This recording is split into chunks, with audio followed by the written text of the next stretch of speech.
Le but, c'est de lancer la roche le plus loin possible, dans le fond. Demain, la compétition qui a lieu, c'est une compétition purement québécoise, donc provinciale.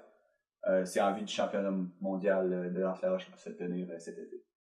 Le record, comme on va vous dire, ou comme peut-être vous le savez, là, mais il a été établi, je pense, en 76. Roger Lemieux, il avait pitché une roche assez lourde.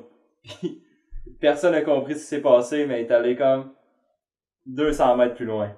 Depuis que je suis tout jeune, donc, que je lance la roche, ça va faire bientôt 18 ans que je participe aux compétitions de lancer de la roche. Puis, dans le fond, je me suis tellement intéressé à ça que j'ai commencé à étudier la géophysique à l'université. Ça a commencé vers l'âge de 4-5 ans. Il s'est mis à tirer des roches pour le plaisir sur un lac. Puis ensuite de ça, il a décidé, à la place de les faire ricocher, de les lancer dans les airs.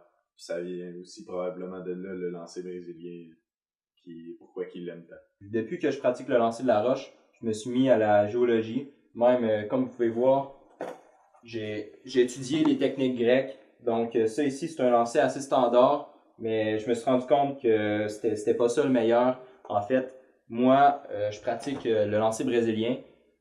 Ça consiste en fait, c'est pas un lancer à 45 degrés, c'est plus un lancer sur le côté, je vous dirais. Puis le but, c'est que la roche ricoche dans l'air.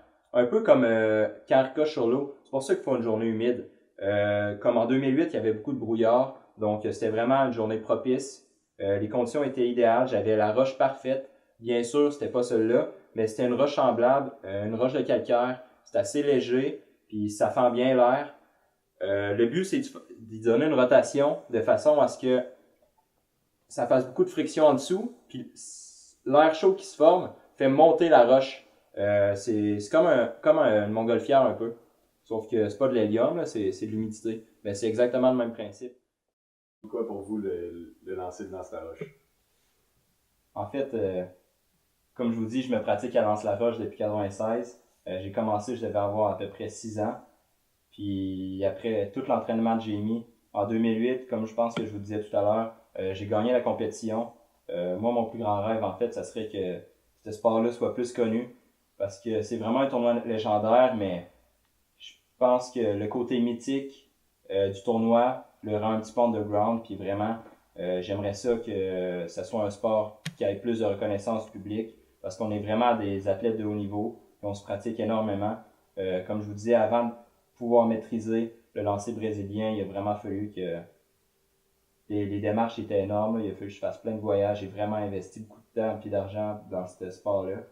Puis vraiment, là, le lancer de la roche, c'est toute ma vie. On veut rentrer dans le comité olympique d'ici les prochains Olympiques de Rio. Donc, on essaie de mettre des règlements beaucoup plus stricts pour que la compétition soit encore plus féroce.